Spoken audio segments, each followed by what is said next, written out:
नमस्कार विद्यार्थी मित्रांनो, वर्ग 5वा विषय परिसर अभ्यास भाग 2 आणि चालू घटक आहे विद्यार्थी मित्रांनो, प्रकरण 8 स्थिर जीवनाची सुरुवात. स्थिर जीवनाची सुरुवात आपल्याकडे पाठ्यपुस्तक आहे विद्यार्थी मित्रांनो. आपण पाठ्यपुस्तक काढा आणि पाठ्यपुस्तक काढल्यानंतर पान नंबर 34वर असे एकूण 5 मुद्दे आहे विद्यार्थी मित्रांनो. पहिला मुद्दा आहे 8.1 पशुपालनाची आणि शेतीची सुरुवात. पहा याच्यातला पहिला मुद्दा. आणि दुसरा मुद्दा आहे खास कौशल्य आणि विविध व्यवसाय. तिसरा मुद्दा आहे परस्पर सहकार्यावर आधारलेले जीवन. आणि चौथा मुद्दा आहे विद्यार्थी मित्रांनो घराची रचना.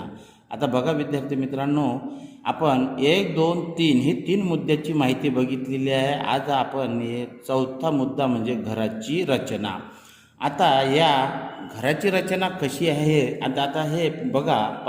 मुद्दा नंबर 4 पान नंबर आहे 36.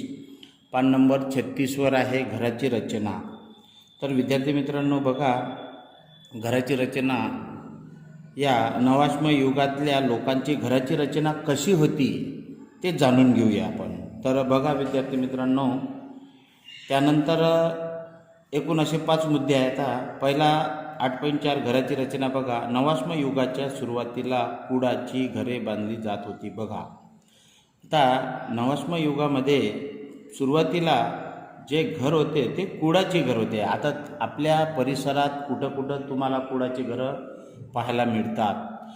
आणि पक्के घरं आणि कच्चे घरं असे आणि कुडाचे घरं, घराचे प्रकार आहे विद्यार्थी मित्रांनो.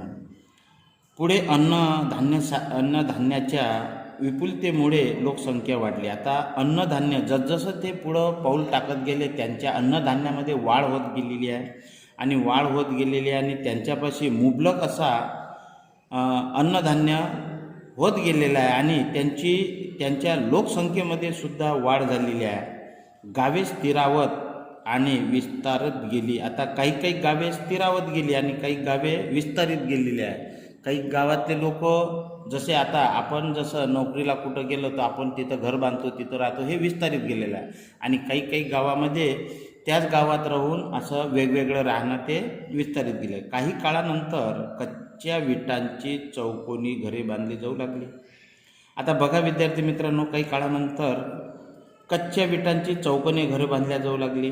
काही घरांमध्ये एकापेक्षा अधिक खोल्या बांधल्याचेही दिसते. पहा, जसं आता आपण जसं घर बांधायला काढलं तर आपण फक्त 2च खोल्या काढत नाही, काही एकापेक्षा अधिक खोल्या बांधण्याच्या त्यांना दिसून आलेल्या आहे. 2 घरामध्ये बहुधा फारसे अंतर नसायचे. पहा, जुन्या काळात एखाद्या खेड्यामध्ये जर तुम्ही गेले तर प्रत्येक खेड्यामध्ये घराला घर लागून आहे, अंतर नाही आहे. आताच्या परिस्थितीनुसार आता म्हणजे प्रत्येक घरामध्ये काही अंतर असतात, पण त्यावेळेस घरामध्ये बहुधा फारसे अंतर नसायचे. हवामानाच्या स्थानिक वैशिष्ट्यांना अनुसरून घराच्या बांधणीत स्थानिक बदल आढळला. आता पहा, काही हवामान कुठं हवामान प्रत्येक ठिकाणी हवामान सारखं नसते विद्यार्थी मित्रांनो, आहे ना, बरोबर आहे. कुठे हवामान सारखं नसते. जसं हवामानाच्या स्थानिक वैशिष्ट्यांना अनुसरून आता बघा हवामान कसं आहे. आपल्या भारतात सुद्धा एकसारखं हवामान नाही आहे. प्रत्येक प्रदेशामध्ये वेगवेगळं हवामान आहे, हे तुम्हाला माहीतच आहे. मग त्या हवामानाच्या वैशिष्ट्यांना अनुसरून घराच्या बांधणीत स्थानिक बदलही आढळला. पहा, बांधणीमध्ये स्थानिक बदल घडून आलेला आहे. तर हा झाला घराची रचना विद्यार्थी मित्रांनो. आता घराची रचना ही झाल्यानंतर आता पान नंबर बघा. आता हे घराची रचना आहे. हे घराची रचना आहे. पहा काय म्हणते, जमिनीतील अवशेष आणि गोलखांब यांच्या खुणांच्या आधारे तयार केलेले चौकोनी घरांचे कल्पना चित्र आहे. पहा, काल्पनिक चित्र पहा कसे आहे. पहा आता पहा 8.5चा मुद्दा पहा. शेवटचा मुद्दा आहे विद्यार्थी मित्रांनो, गाव, नातेसंबंधी आणि कुटुंब. गाव आणि नातेसंबंधी कुटुंब. घराच्या आणि गावाच्या रचनेच्या आधारे असे अनुमान करता येते. पहा, घराच्या आणि गावांच्या रचनेच्या आधारे असे अनुमान करता येते की संपूर्ण गावातील लोक सर्वसाधारणपणे एकाच कुळातील असत. पहा याच्यानुसार काय झालं, संपूर्ण गावातील सर्वसाधारणपणे एकाच कुळातील असत म्हणजे गावातील सर्व सदस्य एकमेकाचे नातेवाईक असतं. पहा, गावातील सर्व सदस्य एकमेकांच्या नातेवाईक असतं. त्या अर्थाने संपूर्ण गाव हे एक विस्तारित कुटुंब होते. संपूर्ण गाव हे एक विस्तारित कुटुंब होते. एका घरात राहणारे सदस्य निकटच्या नातेसंबंधाने जोडलेले असतात. काय म्हणतात पहा, एका घरात राहणारे सदस्य निकटच्या नातेसंबंधाने जोडलेले असतात, परंतु त्याचवेळी ते गावातील विस्तारित कुटुंबाचेही सदस्य असते. पहा जसं आता आपल्या इकडे आपण उमरखेडला राहतो आणि आपले काही नातेवाईक बाहेरगावी आहे, असे विस्तारित कुटुंब ही सदस्य असते.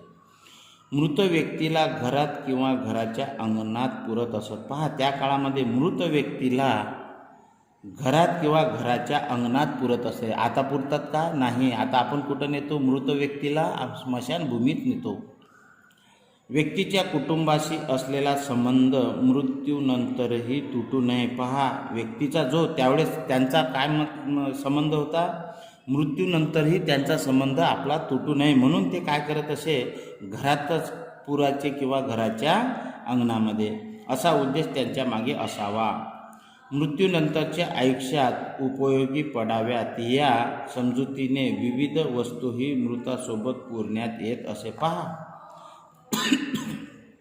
या समजुतीने विविध वस्तूही मृतासोबत पुरण्यात येत असे. म्हणजे जो मनुष्य मृत